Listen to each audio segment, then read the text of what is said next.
¿Cómo están, estudiantes? Tengan ustedes un buen día.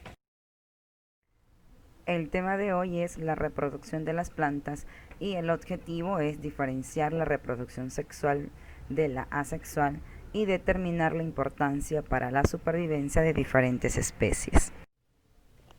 Las plantas. Las plantas son seres vivos que producen su propio alimento mediante el proceso de la fotosíntesis. Ellas captan la energía de la luz del sol a través de la clorofila y convierten el dióxido de carbono y el agua en azúcares que utilizan como fuentes de energía. A las plantas las conocemos como seres autótrofos. Dentro de sus características generales tenemos su nutrición, como yo lo indiqué, es autótrofa, lo cual quiere decir que generan su propio alimento a partir de materia orgánica. Ausencia de locomoción, es decir, que son seres incapaces de desplazarse a voluntad propia. Algunas de ellas cambian de hábitat a merced de las aguas, a las cuales conocemos como plantas acuáticas.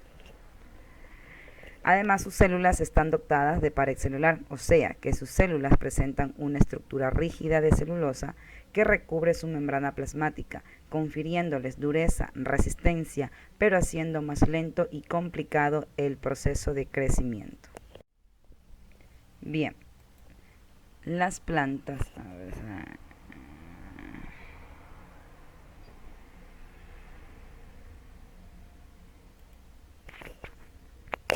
Las plantas se clasifican en plantas no vasculares y las plantas vasculares.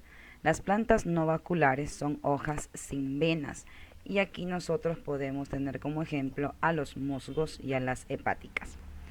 Dentro de su otra clasificación tenemos a las plantas vasculares, hojas con tejidos o con venas. Estas a su vez se clasifican en espermatofitos y pteridofitos. Las plantas espermatofitos son plantas con semillas, mientras que los pteridofitos son plantas sin flores o sin semillas. Por ejemplo, tenemos a los helechos, equisetos, y los espermatofitos también pueden ser angiospermas y gimnospermas. Decimos angiospermas a las plantas que tienen flor y su semilla está encerrada o envuelta en algo.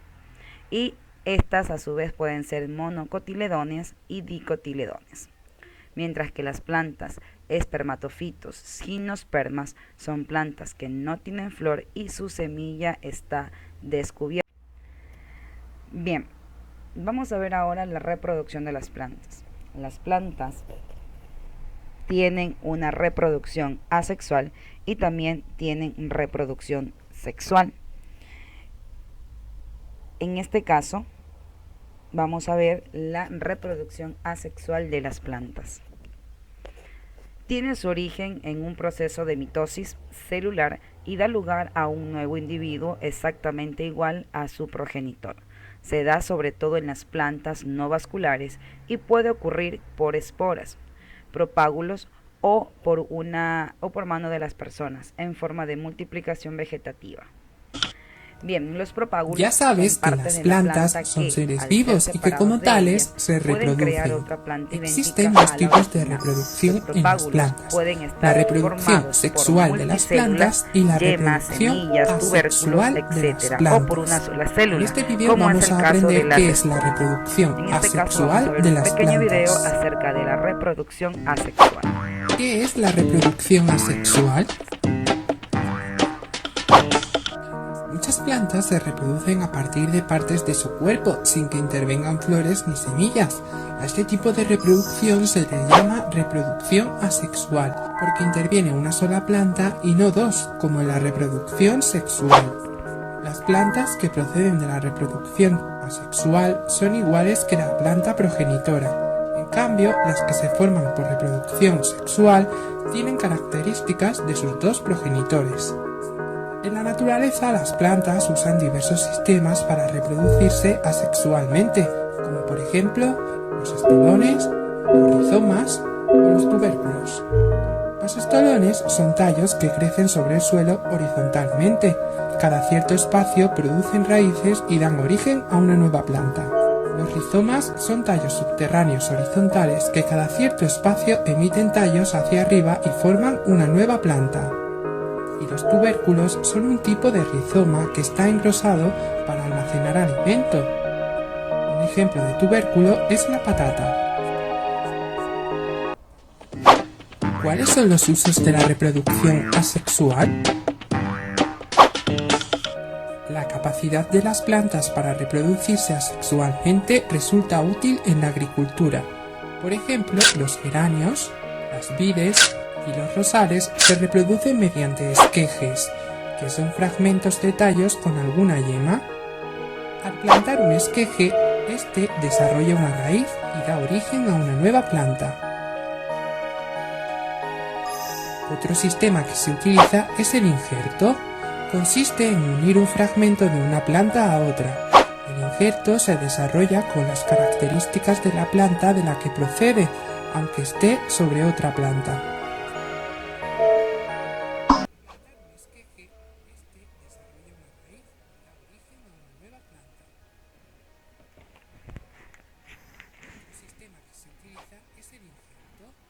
Consiste en unir un fragmento de una planta a otra. El injerto se desarrolla con las características de la planta de la que procede, aunque esté sobre otra planta. Perfecto. Como se pueden dar cuenta, la reproducción asexual puede darse de diferentes formas, pero básicamente cabe indicar que aquí no implica la fusión o unión de los gametos. Reproducción sexual de las plantas. El ciclo biológico de una planta consta de diferentes etapas y fases de reproducción sexual de los espermatofitos, los cuales incluyen la polinización, fecundación, la formación de la semilla y del fruto y la dispersión de la semilla y germinación. Bien, tenemos aquí una flor con sus partes. La polinización y la fecundación. La flor es el órgano encargado de la reproducción sexual de los espermatofitos. Dentro de este grupo encontramos especies hermafroditas, como el ejemplo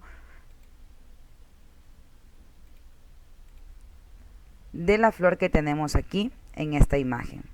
Esta flor es hermafrodita porque contienen aparatos reproductores femeninos y masculinos.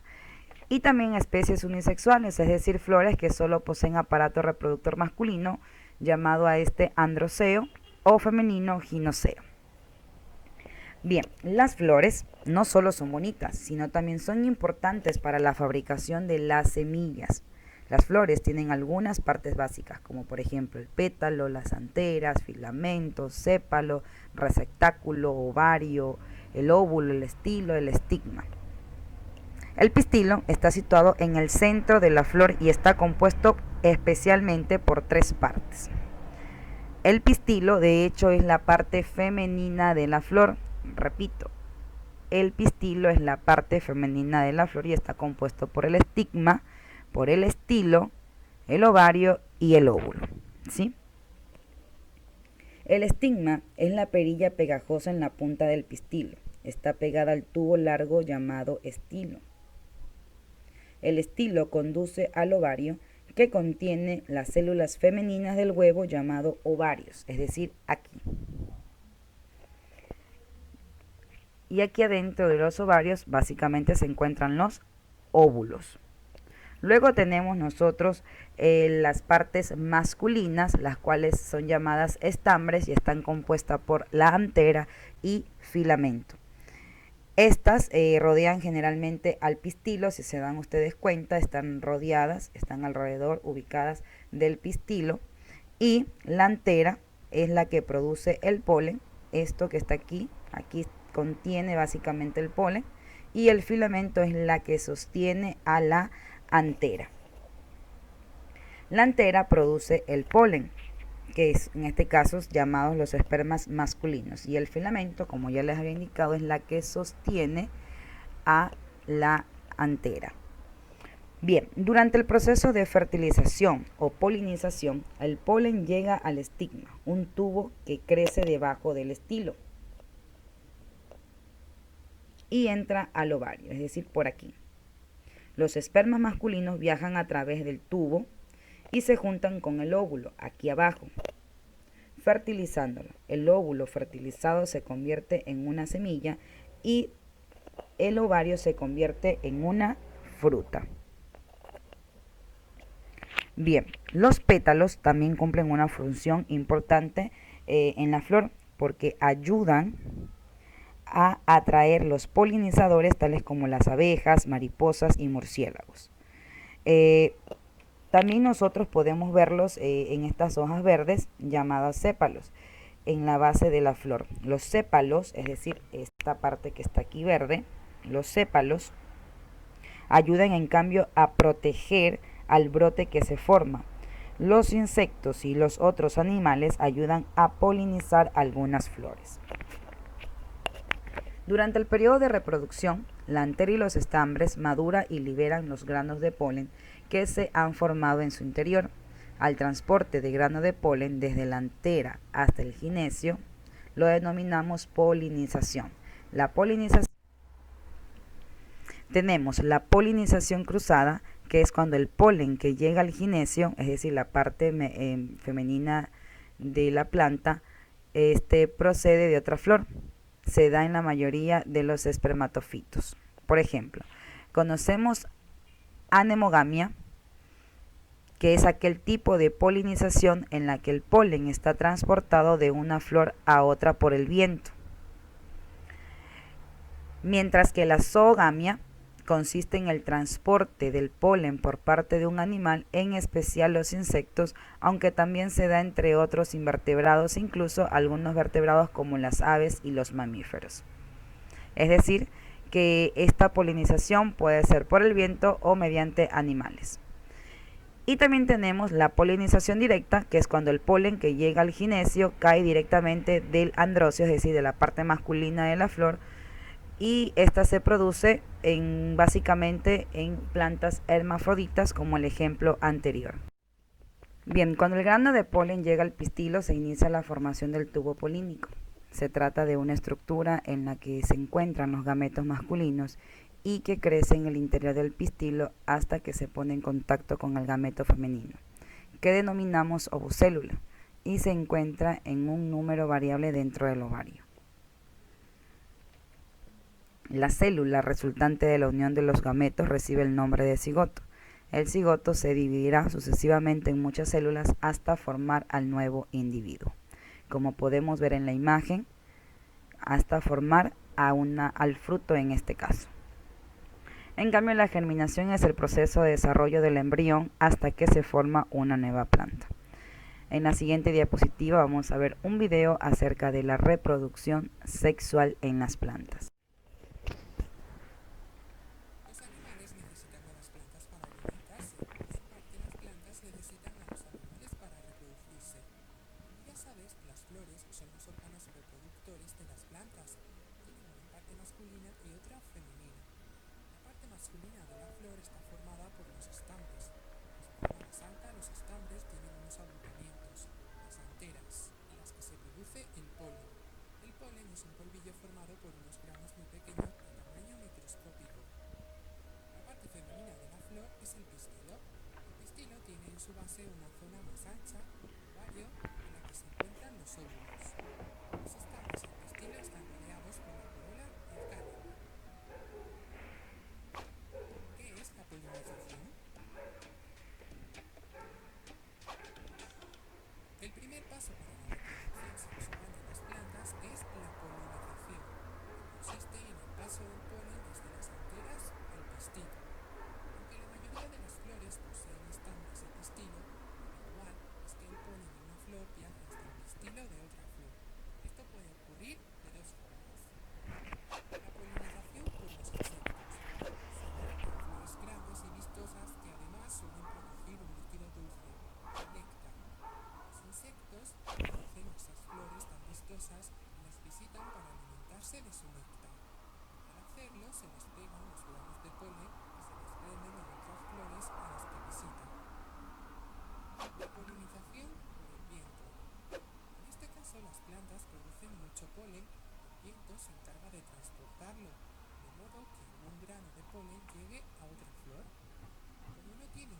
a los insectos, estas flores suelen ser pequeñas y poco vistosas. Muchas de ellas carecen de corola.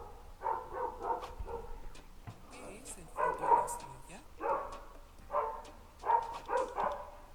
Tras la polinización, el siguiente paso es la formación de las semillas en fruto. Las semillas se forman a partir de los óvulos en uno de los momentos que crecen. En su interior se encuentra un embrión, es decir, una planta en miniatura que ha empezado a formarse. El fruto se forma a partir del ovario. En su interior se encuentran las semillas. Su función es protegerlas y ayudarlas a que se dispersen, es decir, a que viajen lejos de su punto de origen. Esta función la realizan de muchas formas diferentes. Por eso existe una gran variedad de frutos. Por ejemplo, los siguientes: las manzanas, las cerezas, las ciruelas y otros frutos son grandes y jugosos para que se los coman los animales. Más tarde, estos expulsan las semillas con sus excrementos. Los arrancamoños y otros frutos tienen ganchos y pinchos con los que se enganchan al pelo de los animales y así los reparten. Los melanos son ligeros y tienen pelos largos para no ser arrastrados por el viento. ¿Cómo germina la semilla? El último paso de la reproducción ocurre cuando la semilla cae a la tierra y las condiciones son adecuadas, produciéndose la germinación de la semilla. La semilla necesita humedad, que hace que se hinche y se abra la cubierta que la rodea. El embrión comienza a crecer empleando los alimentos que contiene la semilla. Así, la raíz se hunde en el suelo mientras el tallo se eleva. Cuando se agotan los alimentos almacenados en la semilla, la nueva plantita tiene ya una raíz, unas hojas formadas para realizar la función de nutrición por su cuenta y crecer hasta convertirse en una planta adulta.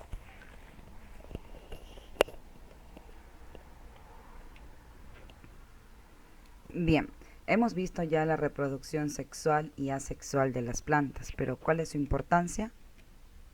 Las plantas resultan extremadamente útiles. Por una parte nos aportan oxígeno necesario para poder respirar, pero además nos aportan nutrientes para que podamos alimentarnos. Generan el oxígeno que respiramos los seres vivos, nos proporcionan alimento y materia prima para la industria y otros más beneficios.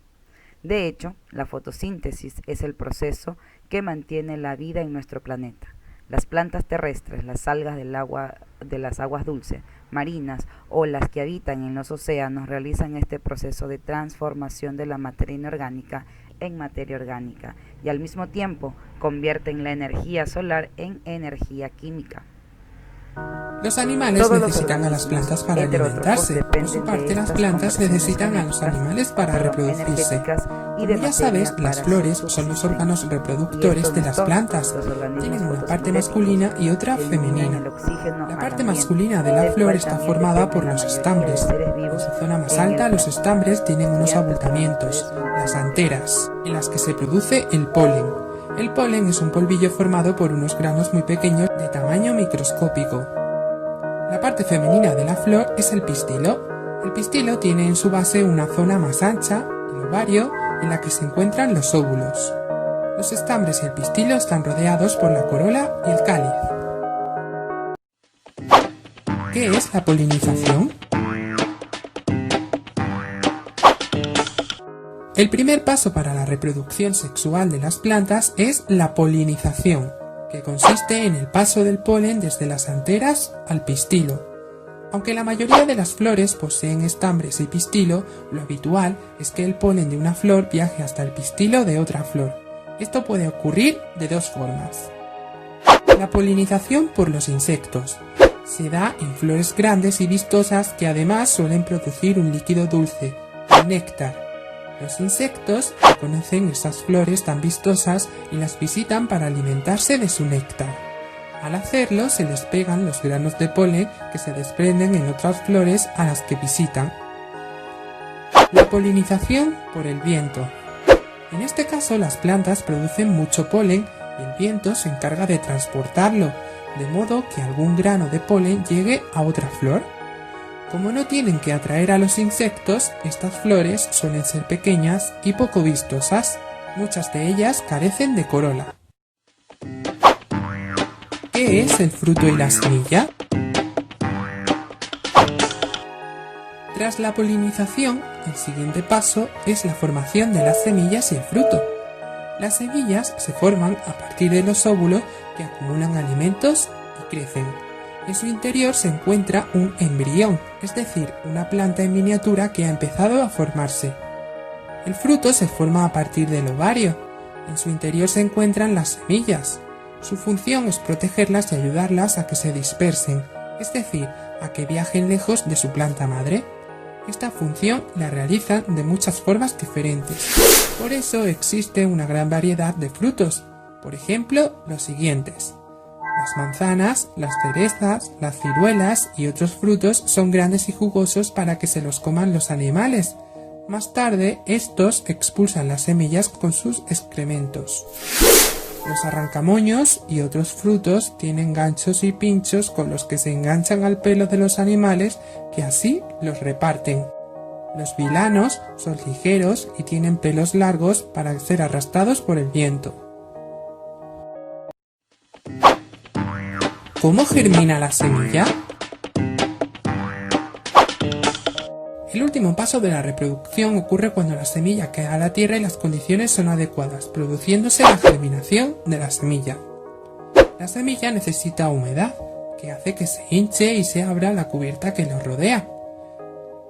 El embrión comienza a crecer empleando los alimentos que contiene la semilla, así la raíz se hunde en el suelo mientras el tallo se eleva. Cuando se agotan los alimentos almacenados en la semilla, la nueva plantita tiene ya una raíz y unas hojas formadas para realizar la función de nutrición por su cuenta y crecer hasta convertirse en una planta adulta.